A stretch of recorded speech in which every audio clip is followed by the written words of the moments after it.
Hey there, bosses. Corey from the Being Boss team here. I'm popping in to let you know about a new way for you to stay up to date in the world as a creative entrepreneur. Brood. Brood is a weekly email curated by the Being Boss team just for you.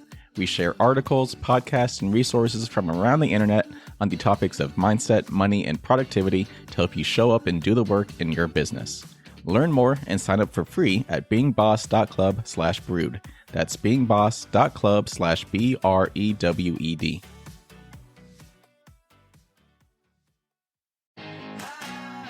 Welcome to Being Boss, a podcast for creatives, business owners, and entrepreneurs who want to take control of their work and live life on their own terms.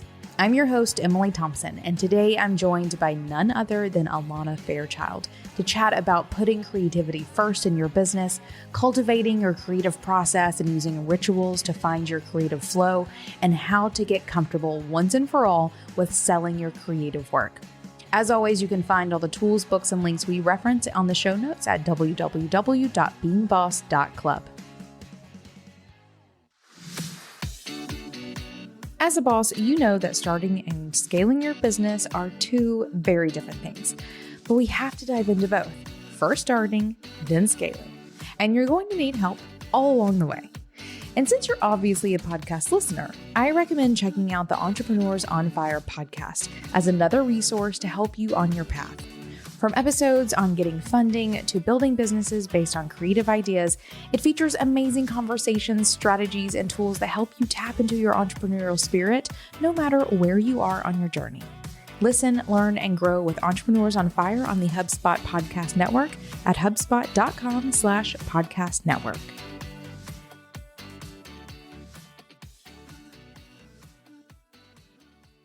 Alana Fairchild is the Australian creative visionary, modern mystic, and beloved author. Her diverse and original body of work includes over 13 books, 20 oracle decks, and 30 albums of sacred music and meditation. Alana channels creative spiritual pathways for practice, including unique modalities for healing self, others, and planet, offered through a vibrant online community setting where community members create sacred offerings for global awakening. Her work has touched the hearts of hundreds of thousands of people around the globe, bringing more divine beauty, wisdom, and peace into our world to support the evolution of humanity. Alana, welcome to Being Boss. It is an absolute pleasure to have you here. Thank you. I'm so happy to be here and be in the kind of boss community and see what we can create together. Absolutely. Oh, I appreciate that. I think that having you here is such a pleasure for me. I know so many bosses in our community are going to love hearing this conversation. You are often a topic of conversation in the community around the decks that you create in your meditations and the work that you do. So I'm so excited that we can be here sharing this together, and especially this topic.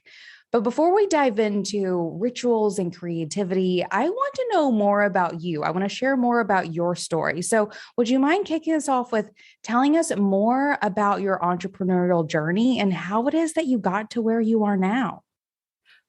It's been a huge journey for me. I'm actually going through quite a growth process around it at the moment. Again, it's sort of like climbing a mountain a little bit. You ascend to a certain level, you're on the plateau, you kind of get your bearings. And then, before you know it, that spiritual part of you that yearns for fulfillment is pushing you while the rest of you is going, really?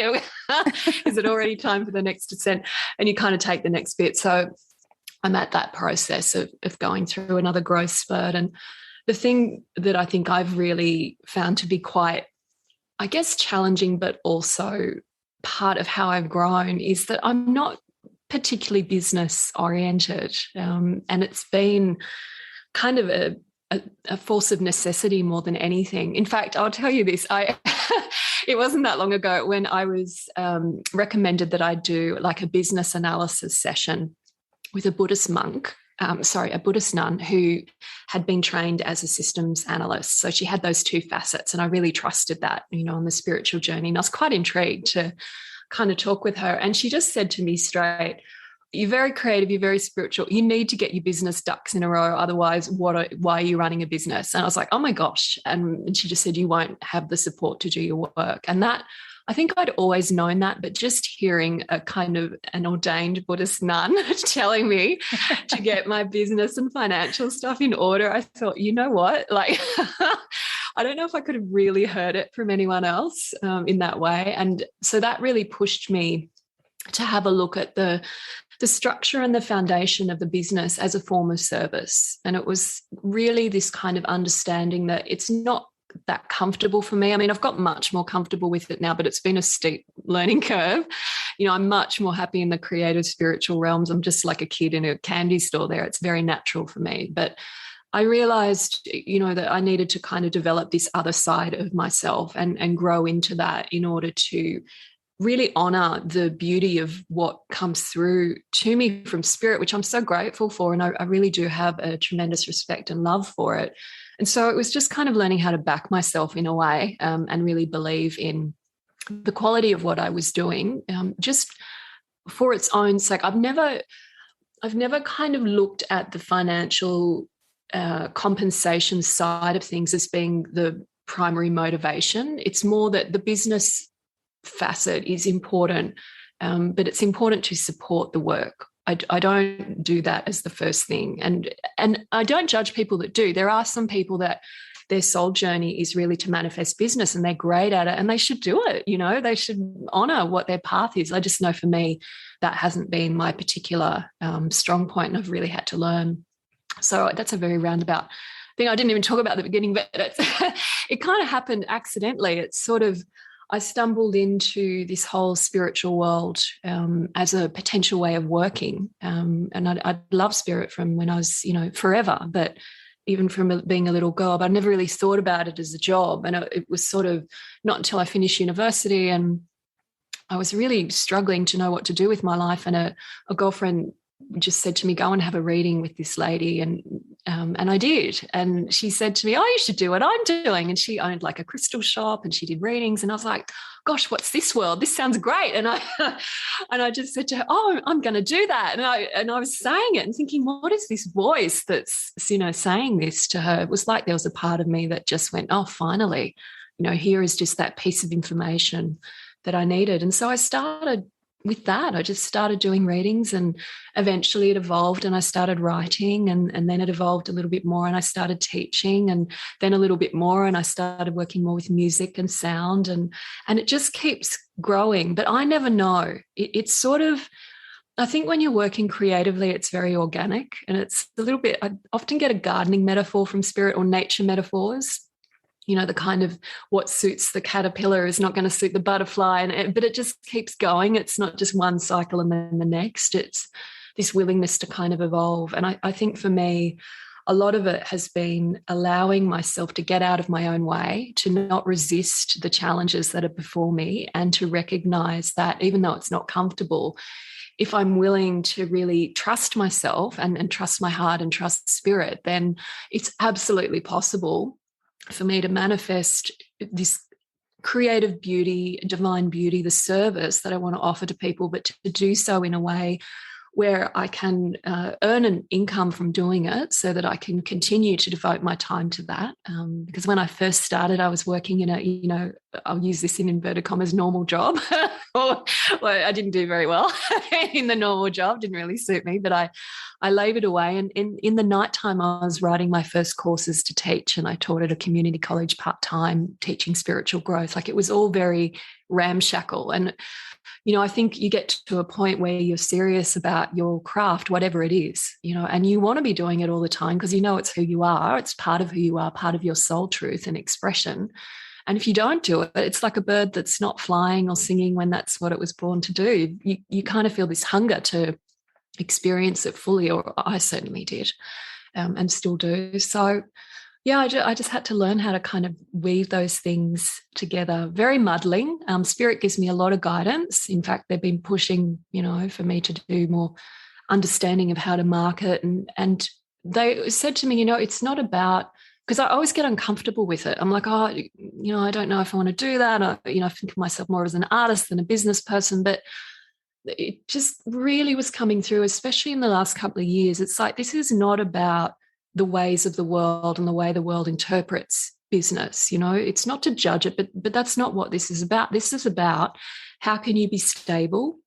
How can you be steady? How can you create foundations so that you can hire a team that can help you and grow something and hold the space so that you're not trying to do everything all at once? Because I really fell into that young entrepreneur trap of doing everything all by myself and just feeling like I was never going to be able to, to kind of last more than a few years doing that. It was exhausting.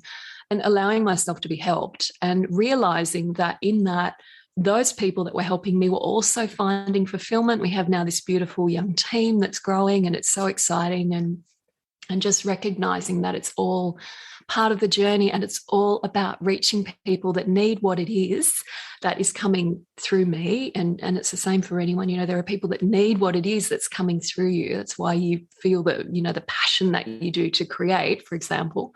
And trusting that spirit will work in all things, including business, including, financial organization and the practicalities, and to look at marketing as a heartfelt communication, not about trying. Because as soon as someone tries to sell me something, my hackles go up like a cat. I just go, I feel so uncomfortable.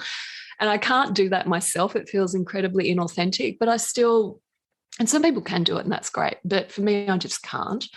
And just to accept that and realize that, if I treat marketing as communication, and in fact, our marketing angel we call her our communications angel, because it's just all about how can we get the information out there that people want, and people say to me, we want to know more about what you're doing. And I'm thinking, oh my God, like I have to be on this and organize it. So it's just having that kind of reframe, and through the journey and the evolution, that's kind of been what's happening. And now I'm here at another growth point. They, never seem to end.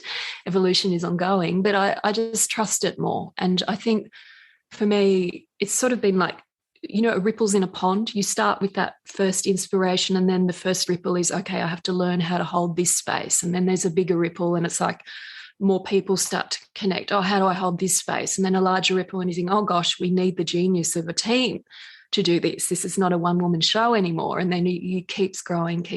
And it's quite beautiful, actually.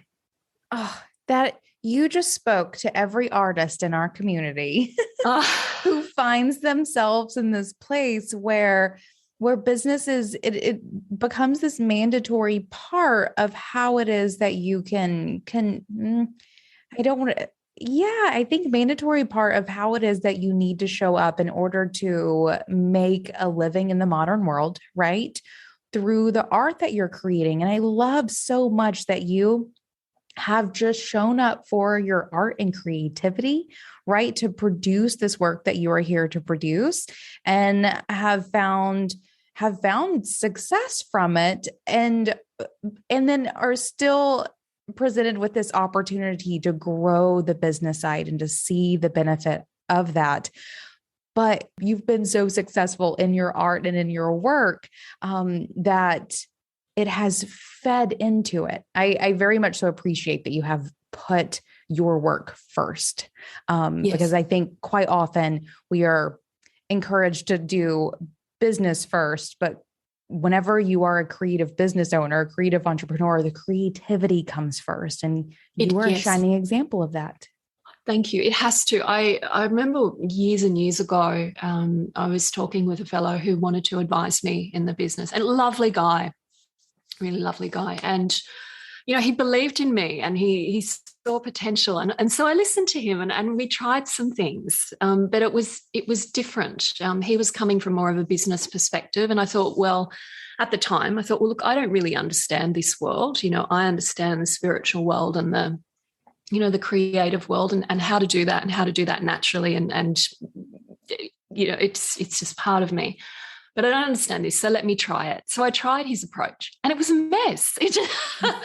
Yeah. It was such a good learning experience, because I thought, I just didn't know. And I think a lot of this for, souls that feel that they're here to create something and make an offering to the world, but they, and you don't have to engage publicly. You can have a very legitimate creative process, and it's very private. But I'm assuming that, the people that are listening, they want to navigate that transition or that bridge between the inner creative world that you love and the outer public world where you actually want to create space and channels for your work to reach people, and because maybe there's a healing component to it or something meaningful that you want to share. And I kind of realized, this is a great failure. There's failures that are like, oh my God, what was I thinking? And then there's great failures. And I think if we look at something through spiritual perspective, pretty much every failure is a great failure if we learn from it. And it was tremendous for me because I thought, the crown always needs to remain the crown. And that is the divine energy, the spiritual dimensions, the things that light me up. Like when the creativity is flowing, I know when it's from spirit because it feels very similar to spiritual energy. In fact, I've got to the point where, hopefully, at least for me, it feels like my creativity and my spirituality are entirely married. And that works for me really well. That's when I feel like I have integrity in what I'm creating and where I give myself complete permission. I have no guilt whatsoever, no shame or holding back or, I don't know about anything, because I trust that when it's aligned with spirit, even if it's like out there, like something completely off the wall, and I have, quite a lot of that going on, especially at the moment. It's like, really, that? Good. Let's do that. I give myself permission because I trust in the spiritual intelligence that has pretty much, how would I describe it? The best interests, the best interests of every being at heart. So I don't worry about that. I don't think, am I being self-indulgent or, is this selfish in any way? Because my creativity is aligned with my heart and my spiritual path. So I just figure everyone's going to benefit somehow from this. I'm just going to go for it. And it's wonderfully liberating. I feel like that's a tangent. No, that was beautiful. That was I appreciate that vulnerability, that look inside of that like internal process of what it feels like for you to show up in that way. And I will say too, I feel like your experience with that business guy is a common one that artists and creatives in our realm of business owner deals with, where the way we want to show up and do business in the world is so different from the way that it's been done for decades, like hundreds of years even, that the tactics that have worked for so long don't work for the ways that we want to show up and do business. So I think that you discovered that in your own way as well. And so we have this opportunity to show up and figure it out as we go, right? We're all just making it up, but doing what feels good.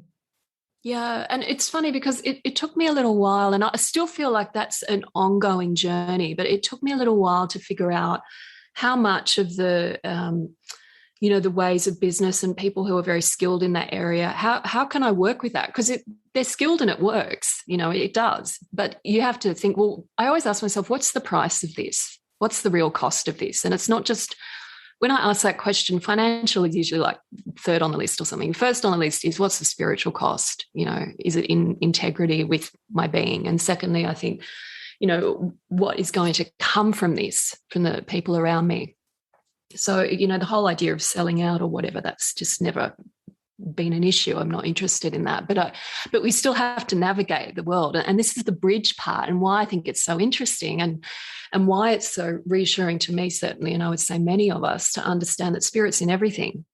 So it's just finding, how can I bring the maybe more receptive, internal, definitely not of the world inspiration, that part of it that needs to be in the world, but how do I find that transition point or that bridge where it works for you? And I think for me, it's sort of finding this way of understanding there are techniques and ways and approaches and marketing and things that definitely work. They will reach a lot of people, but it's sort of, I always ask myself, in choosing that, to what extent does it feel true? To what extent does it feel like I'm able to sustain my internal alignment with my heart? And if I can do that, then I'm happy with the other stuff. Don't have a problem with it.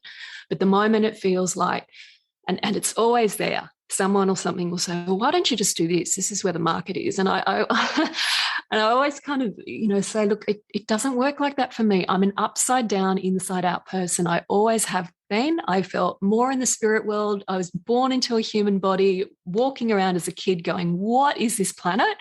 what are these humans? I do not understand this world at all. It's so bizarre to me. And I think, there'll be other inside out, upside down people that, feel like they were born crown chakra open first and then drop down and eventually hit the base chakra. And that's what I feel like I'm doing now. It's like, girl meets world. And I'm like 47. I've taken my time. But there's just this sense that I have to trust what I am. And it is out of step and against the grain with a lot of the way society operates. But that's the point. That's why we're here. We're here because we are different and we're here to be that difference. But also for those of us that have the courage and have the confidence that, the spiritual confidence in ourselves that we think, you know what? I'm willing to take a chance on myself and on my path and on my purpose. And I will believe that there is enough spiritual substance in who I am and what I've come to do that I'm willing to, work with that testing, that constant testing around integrity and practicality. I won't hide from it. Personally, I think I hid from it for a while until I was ready. And that's fine. Boss, are you loving this conversation? This intersection of creativity and business and spirituality? Well, if you are, know that you're not alone. And this isn't all we've got. In the Being Boss Clubhouse, the extra content tier of the Being Boss community, you have the opportunity to join our upcoming live and virtual gathering, 2 days on October 6th and 7th, 2021, featuring conversations about rituals, creativity, and business with tarot deck designers, astrologers, and more. And if you're catching this episode after the live event, replays of these sessions and past events are in the Clubhouse waiting for you to dive in. To learn more and get access, join the Being Boss Clubhouse at beingboss.club/community. Inbound 2021, hosted with love by HubSpot, is taking place online from October 12th to 14th. Find inspiration, explore the custom digital platform, grow your network, and learn from global industry leaders across business, marketing, sales, and customer success. Featuring exclusive breakouts and spotlight conversations from Oprah Winfrey, Spike Lee, David Chang, and more, you can access groundbreaking tools and ideas safely from wherever you are with this 100% online experience. Featuring 3 full days of events with leaders from the world's biggest brands, save your spot at Inbound 2021 today with a free starter pass to access all spotlight conversations, or upgrade to a Powerhouse Pass for full access to breakout sessions, curated meetups, on-demand content, and more. See the full Inbound 2021 lineup and register now for free at inbound.com. Okay, you've touched on a couple of things that I want to start steering us towards, because there are some nuggets in there that I need. Yeah, I do. I really want to get these out of you. I'm so excited about this. You mentioned creative process. You brought up inspiration. I cannot wait to see where your business journey goes for sure. But your creative process is one that you have spent your entire life, I feel. And I feel like just expressing it, maybe not even discovering it. Maybe I'm making things up as I go, but you have been, creating these beautiful decks, and goodness knows what else you're over there creating. And doing it even before creating these things was as mainstream as it is now. Right. Yes. So you have been showing up to do this kind of work since before it was cool to do so. Yes. So I'm wondering from you, and not only were you doing it before it was cool to do so, you do it in so many different flavors. Yes, that's true. So I think I'd like to start this little journey with inspiration. How is it that you are going throughout your life from your crown chakra down to gather the inspiration that you do to do the work that you are doing? What does that gathering of inspiration look like? And what does it feel like for you to stop gathering inspiration and know that it's time to create? What a great question. I guess there's a couple of things that occur to me, and Gosh, I just had like 3 thoughts at once. This is my welcome to my brain, and this is why it's multiple flavors. Yeah. I think gathering the inspiration for me is about receptivity and curiosity. And I believe that spirit is in all things, and I believe that divine love is everywhere waiting to be discovered. And if you're open, which I am, sometimes to a fault, I can really struggle with it, being really sensitive and really open and really receptive, which most artists or artistically inclined people are, and people that want to learn how to, be more artistically inclined, learning to be open. One of my favorite Rumi quotes, if you want to be written on, become a blank page. It's like learning how to be receptive. So because of that, it's very easy for me to find inspiration. That's not the thing that I struggle with. And I know when I found it because it feels energetically vitalizing. It's the same thing for me if I'm determining whether or not the energy of another person is someone that I want to have in my inner circle, or if I'm choosing a spiritual teacher. Actually, I have a sense of my body is like the barometer. And I go, what does this energy do to me? Does it, like Dalai Lama, he only has to do a snort laugh and my whole energy goes, wee, like I just feel this connection. And it's not a judgment. It's just purely like you're determining notes in a chord. It's like, does this harmonize or does it not? And if it doesn't, that's fine. I let it move on. And if it does, or if it lifts me and I feel like my heart opens and my throat chakra opens and my head opens, and it's like I feel like I'm the sky. I feel vast as the sky. And that's when I know, that's spirit. That's inspiration. So it's there. So then you get that initial idea, and then it's I call it the plodding phase, and it's you have to wait. You have to wait. You get that thing. Okay, something's happening here, and then it's like the seed, and it's sort of I sense it sometimes. It's like a pot that's simmering. It's under the surface. I don't really know what it's going to be. I don't know the full heart of it, and I wait. And I do other things. I might be writing here and I come back and check on it a little bit. No, it's not ready yet. And when that inspiration is ready to kind of go from this sort of inchoate feeling into, okay, now it's time to write, or now it's time to sing, or now it's time to, dream up this or reach out and make connections. I feel it because it's literally like the cosmic oven timer goes ding, and it's sort of, it pops up. And I can grab it. I was trying to describe it the other day. It's like the root of the thread kind of pops out from the cosmic fabric, the fabric of the universe, and I can grab it. And then I can start pulling it out bit by bit. And then I see the threads and it's like, oh, okay, this is what we've got. How do we want to weave it together? And then I sit down to do whatever I'm going to do, write or sing or dance or do further inspiration, further kind of contemplation on that. But it's a process and you have to be patient. Like I have ideas that I'm only just starting to work on now that came to me literally 10 years ago. And I've just had to wait. And sometimes you're waiting for you and things that you have to grow into. And sometimes you're waiting for society to just even be able to cope with the, with what it is that you want to offer. This might not be ready for it. So there's a whole thing around divine timing. And I've learned to trust in that. And I think because I multitask creatively, I don't just do one thing at a time. Like literally at the moment, I have about 7 things that I'm doing all at once. And I move to them and I can feel it. It's kind of like it grabs your attention. And then I work on that. And then I feel the other thing and I come back and that's, you kind of allow yourself to be guided by this inner instinct. And I really trust it.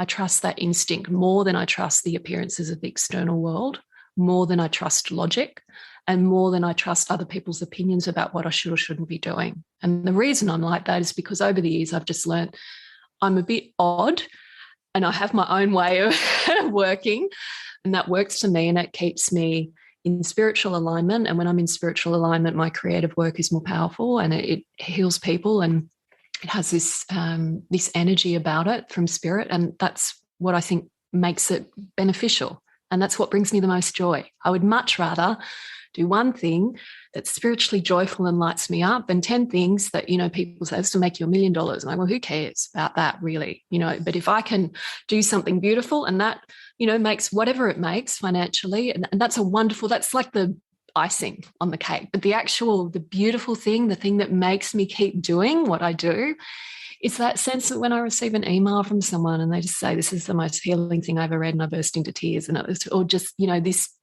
saved me from this, or this did that, or I heard a story about a person that read this, and blah, blah, blah. That's the stuff where I just feel like, oh, that's the good juice. Right? That's why I do what I do. That's amazing. I love that you are so in touch with that creative process, or that process of gathering inspiration and knowing when it is time to create the thing. I'm wondering if that innate knowing and that innate trusting of that instinct is something that you've always had, or was that something that you had to cultivate? And if it was cultivated, how'd you do that? Yeah, no, I had to learn. I was really conditioned to be head first, take control, make a plan, get stuff done, set it. Oh my gosh, I was great at that. I did it for a long time. And then I still remember that I'd left my job. So I didn't want to work in an office anymore. It wasn't for me. And so I left, and I just said to Spirit, just give me one sign. I don't really need a big sign, just a little sign. And I rang up a bookstore, and a mystical bookstore. And I said, oh, I don't suppose you're looking for anyone to work for you. And the lady said, oh, we're looking for a psychic to work 2 days a week. And I said, oh, I'll do it. And she said, oh, do a reading for me. So I did a quick reading. She goes, you're hired. I said, great. And I hung up, and then I rang my boss and I said, I'm resigning.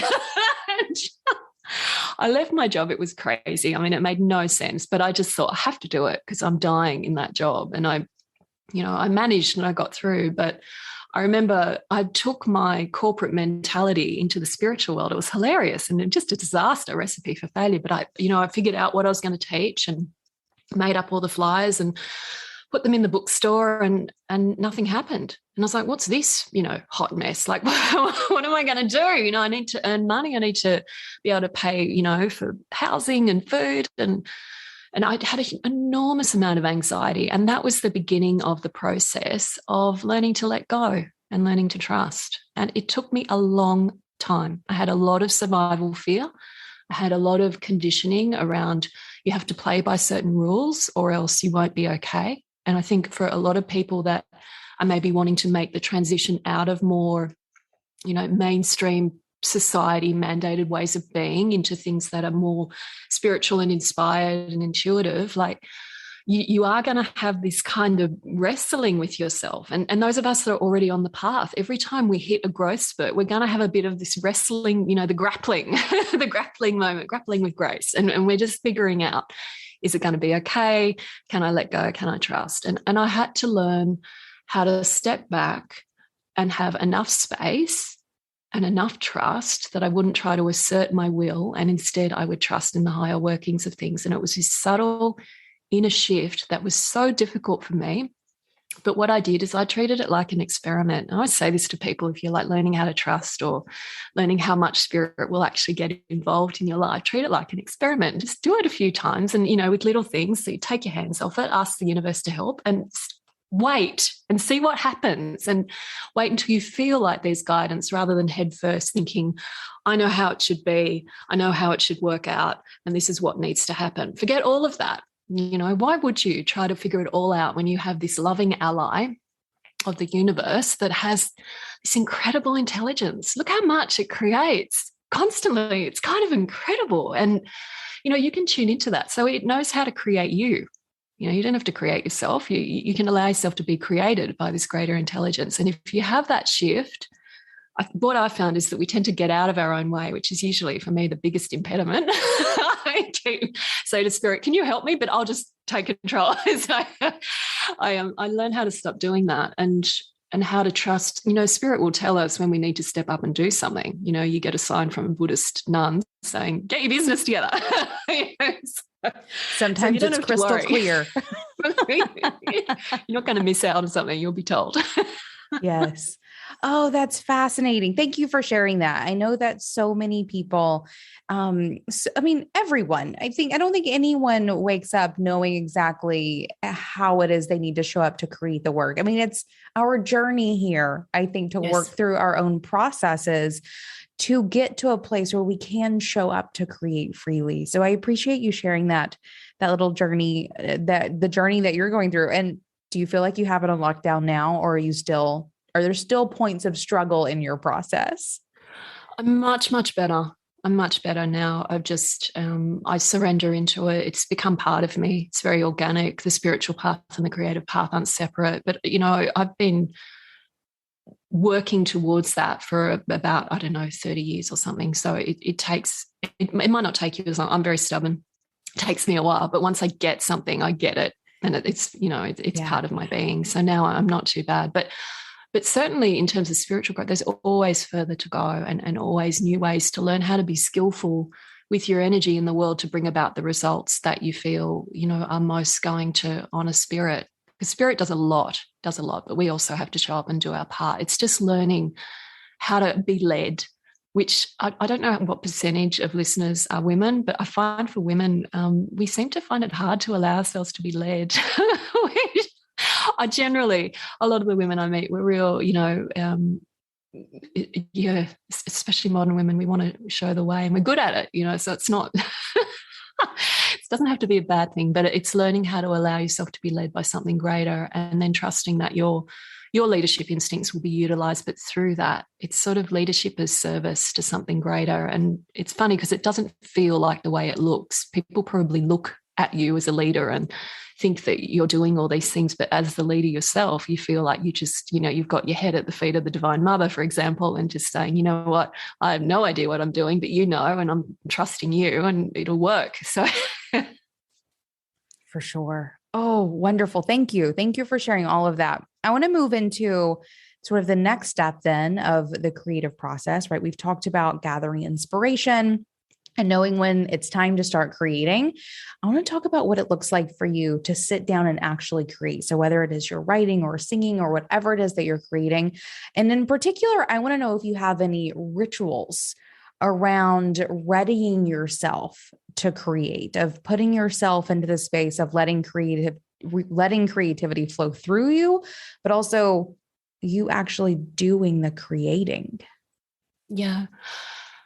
I mean, I have rituals in my life that I sort of live by that I think allow me to be this way. And it's not that I only do them when I'm going to create, because to me, my whole life is this. This is how I live. It's kind of become part of my personhood. So meditation is one. I do that daily. Recently, I'm doing a purification program. So I'm meditating twice daily. It does vary a little bit, but, I do that. I think the biggest thing that I do that probably sets me apart from the regular Joe blogs, on the street, is that I live with a lot of space, a lot of spaciousness, a lot of mental space primarily, and emotional space. And I think, you have to choose. And it's sort of, if you want to be that creative, receptive being, then you're going to need to give yourself space. Otherwise, it's not impossible, but it's difficult. So for me, I guess the most powerful action that I take whenever I'm going to create, no matter what it is that I shut the door to the outer world and I give myself complete permission to turn within and to just claim my space. Like, there is no room for anyone or anything else in that zone. I'm very protective around that space. And the reason for it is it's the only way it works for me. You can't birth a baby if your womb's wide open and people are stomping in and out of it. Having a chat. So let's have a cup of tea. It's like, you know what?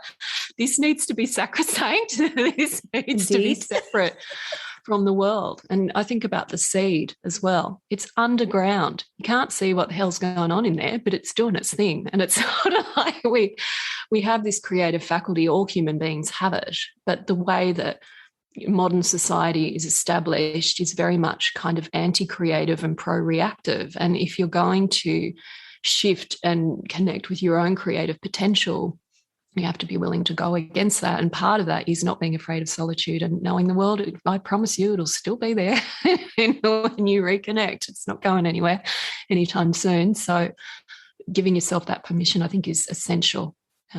Space. Yeah. And then when you're in it, for me, it's all about energy. Put myself in my heart and I turn my mind and my heart to some people might call it the muse. I guess I just call it whatever it is, the essence, the spirit of the project. They're all different, but I turn myself to that as if I was about to sit down and have a cup of tea with just a wonderful new friend. And I just want to know about them. And you sit down, you create the space and you take the phone off the hook and you sip your tea. and you just settle and you're like, what are you about? And it's just like that. And then I write or sing or whatever, and I allow it to, permeate me like that tea. I allow it to infuse me, and I'm with it. It's not me and it. It's kind of us. I give myself over to it, and then I write or whatever I'm doing. I think you really hit on there sort of the big problem that creative business owners create for themselves in this effort that we go into of building businesses or building this system, right, that allows us to create and make money from it, or create and make impact from it, or whatever it may be.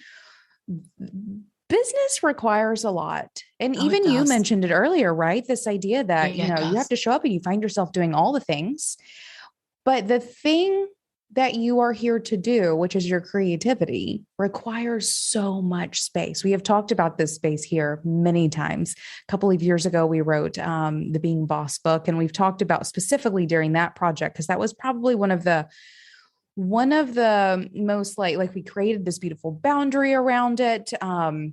We, had to write the whole book within a couple of weeks and built in this gorgeous space, and learned very quickly that for us to get, and when I say us, I wrote it with my business partner, for us to get an hour and a half of writing done, we had to have a whole day of space.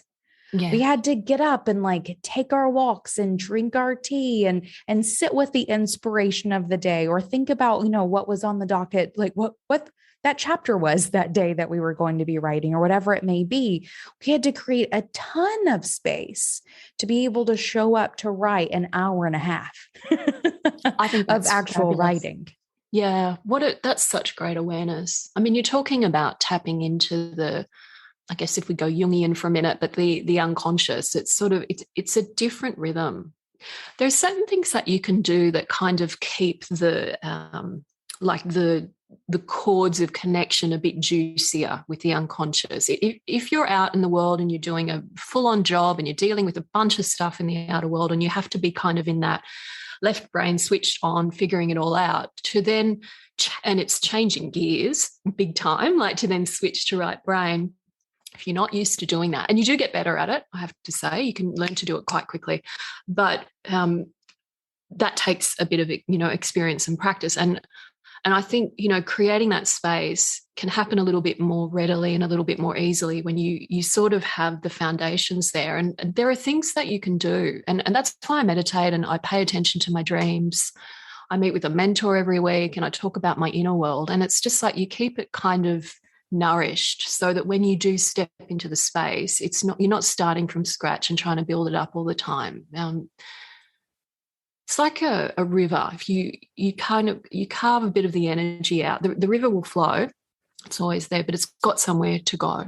So creating those channels, doing an oracle reading for yourself in the morning, or just setting the intention. But I think what you've said is really wise, because it's not going to work. You go, 20 minutes, good, let me switch into creative mode, and blah, blah, blah, blah. You need to give yourself time to immerse and allow it. It's the pearl, you've got to go diving for it and let it, and it's so worth it. But it takes courage, because it's not the traditional way that measures, I mean, I did a law degree, billable hours, baby, there's none of that. There's none of that with the creative journey. The exact opposite of that. Yeah. Yeah.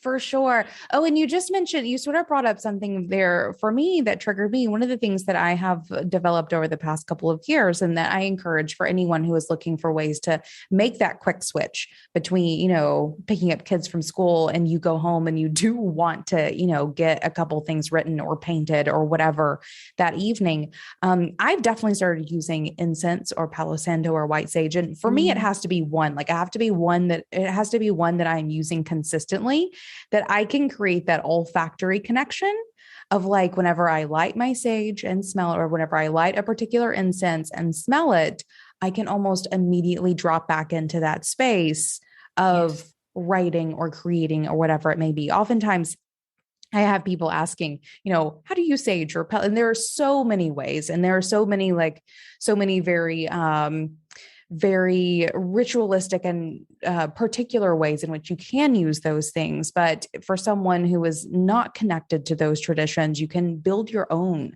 into them. And I use them for creativity, for writing in particular. I can show, actually, even before we showed up for this one, I'm not writing, but I was like, I need to it's later in the day for me. I need to settle into a different space that I'm not usually in. So I lit up a Palo Santo stick and it drops me into a different space every time. So you can, through the little rituals that you're building for yourself, create even like an olfactory connection to dropping into a space of creativity, or at least I have, and it works for me.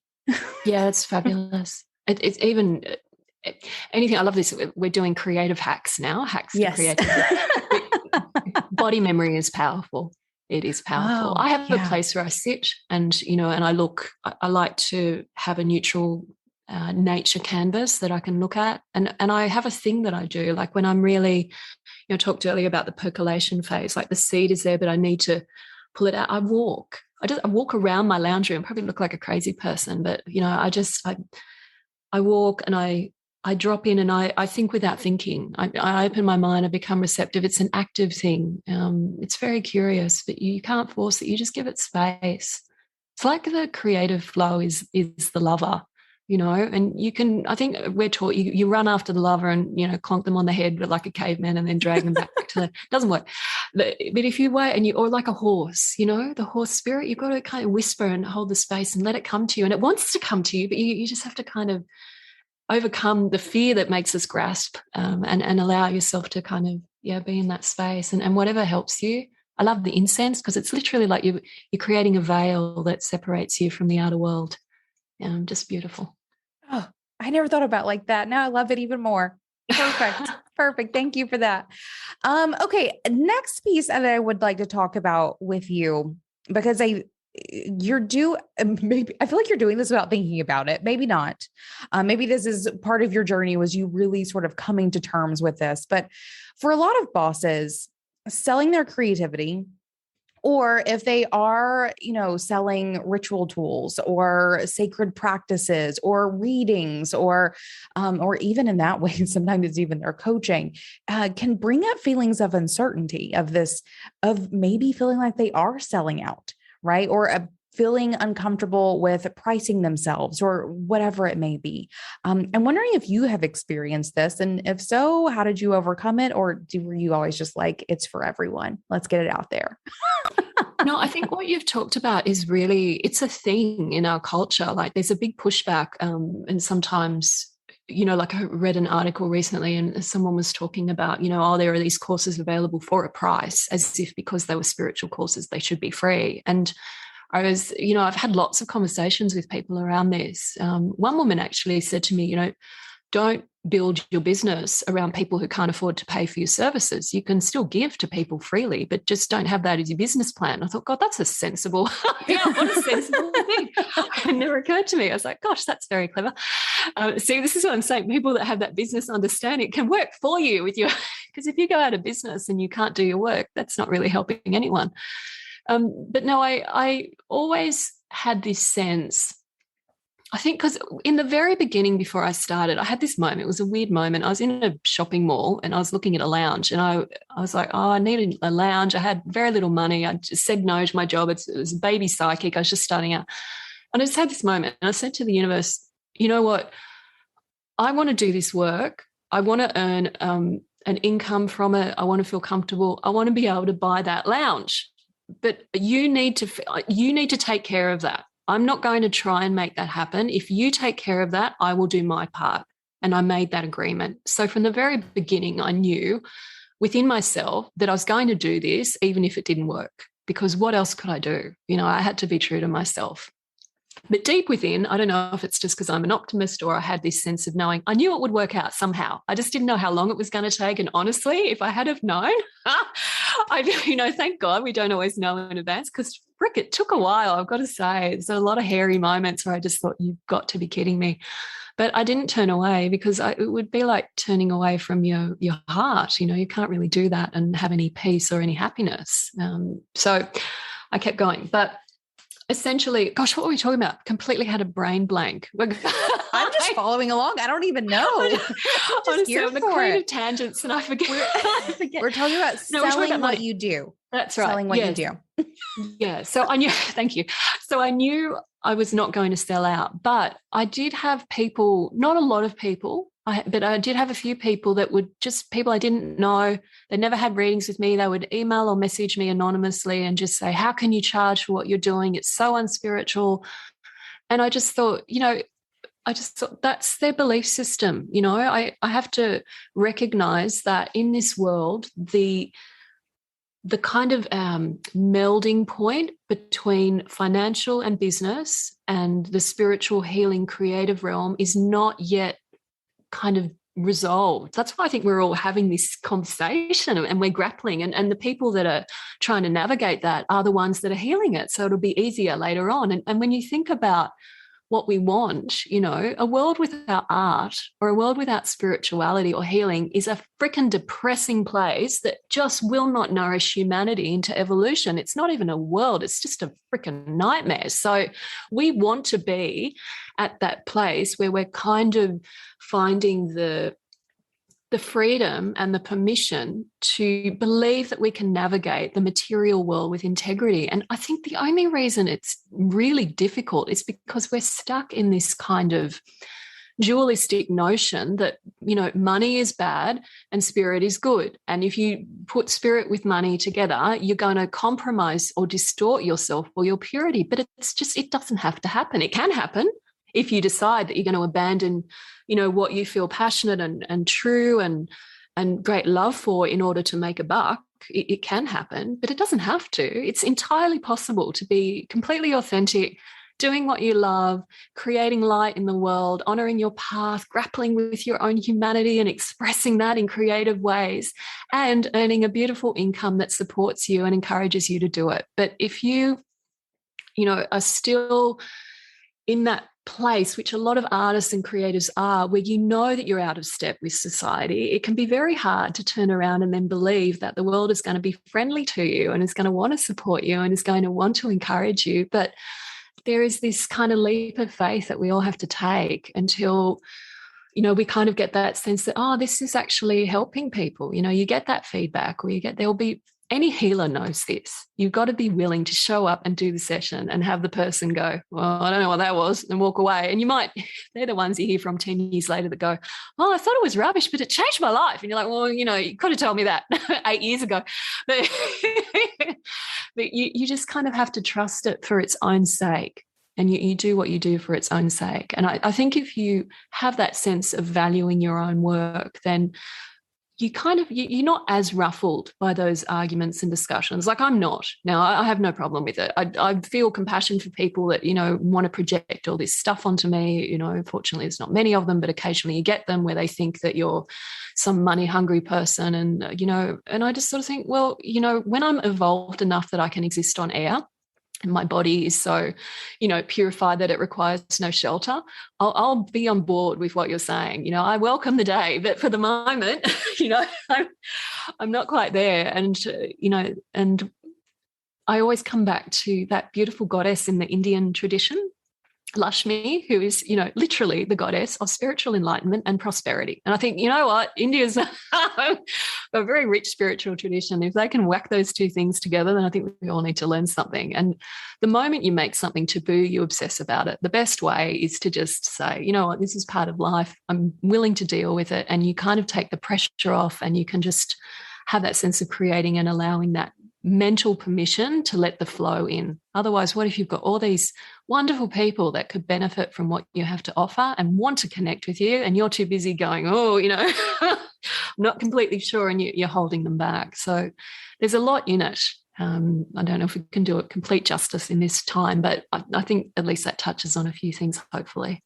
In a way, I have never quite heard it explained before. And I appreciate that was beautiful. I mean, I love this idea of releasing the connection to that feedback with that is their belief and that is fine.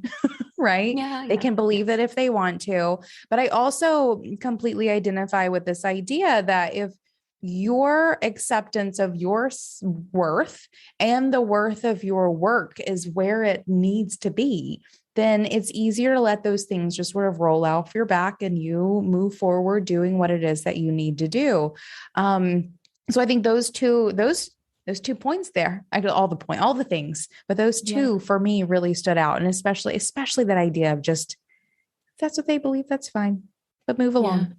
You know, I really want to say one other thing about this, and it's a story that I heard about an advanced spiritual teacher, and he was talking to this interviewer, and the interviewer was telling him about a health condition that he had, and the guy did some healing for him, and then the interviewer said to the teacher, you know, I'll show you to your room. They met at this conference or something like that. And the healer teacher said, yes, that's fine. And so the interviewer led him to his room. And then he said it was really weird because the healer teacher was asking this interviewer to do these weird things. He was like, oh, can you pick up my coat and put it on the chair over there? And then he did it. And then he said, oh, actually, no, I'd prefer it over there on the bench. Could you do that? And he did a few of those things. And then he said to the guy, okay, you can go now. Thank you so much. And the interviewer left the room and he thought, what was that? It was really odd. And then he sat with it.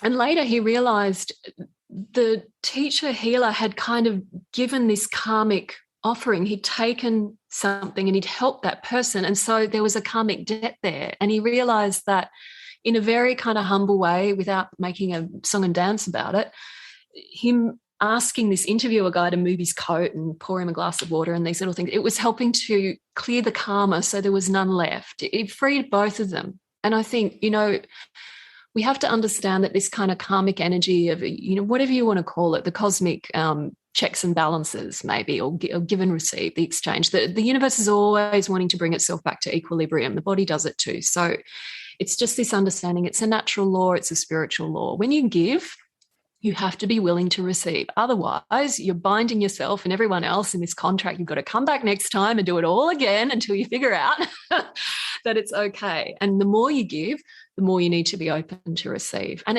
it's a flip side. If you want to give more, you've got to be open to receive more. It's just you've got to let it flow. And it's not even about being selfish or not selfish, and it's not about being materialistic or whatever. There are many ways that grace can come to you into your life. But it's just understanding if you stop the flow coming back, you're not helping anyone. You know, you can't just give it all and not receive. It's unnatural. And I think that sort of flips it a little bit and gives us a different perspective, which can be helpful. Again, never heard it described in that way either. I love that. I appreciate you sharing that story. As we begin wrapping this up, I'm wondering if you have any sort of last advice you give for, especially the creatives and artists out there who you may be looking at, you know, upgrading their creative process or really tapping in. And I say creatives and artists, but I think anyone who's listening to this probably desires to tap into that creative flow and create the next thing from that like most beautifully aligned place. Any last bits of advice? I think be in your heart, trust your process, ask for help, and let it in. Simple as that. Perfect. Thank you. Alana, where can our listeners find more about you? I have a website, so it's alanafairchild.com, so you can find me there. I'm on socials and I'm doing lots of different things, probably in a bookstore near you. So hopefully when lockdowns sort of lift and life starts to shift into whatever the new era is, you'll be able to find me, but online's pretty easy. Perfect. And I will make a rec. I have a couple of Alana's decks, all very fantastic. I also have a couple of her meditations. Your Isis meditations are what I listen to when I'm on planes. Oh, if anyone ever stories about those, yeah, they pop up in the strangest. They help someone get over their fear of the dentist. Apparently, they do some interesting things. That album, yeah. They do. I do not love flying at all. So if anyone ever sees me on a plane with like my noise canceling headphones on, know that I'm listening to Alana, who's like singing me some Isis blessings. It's gonna be all right. I'm in my obsidian temple and I am safe. healing everyone on the plane while you're there. And Indeed, we are all doing great. So I do highly recommend any and all the things that Alana has created, especially those meditations. And yes, definitely go follow her in all the places. And I have one last question for you, if I may. Sure. It's my usual. What is making you feel most boss? I've been working with bee energy. Yes. And looking at the consciousness of the queen bee and how the bee energy works to accomplish these amazing creative tasks that it does with such organizations. So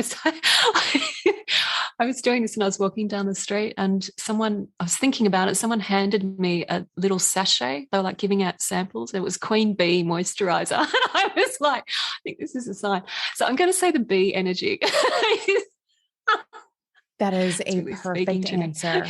Perfect answer. And what's so funny about this, to wrap this up, because I feel like this is amazingly appropriate for this session, is literally the last conversation I had with my kid before I came to record this was about bees.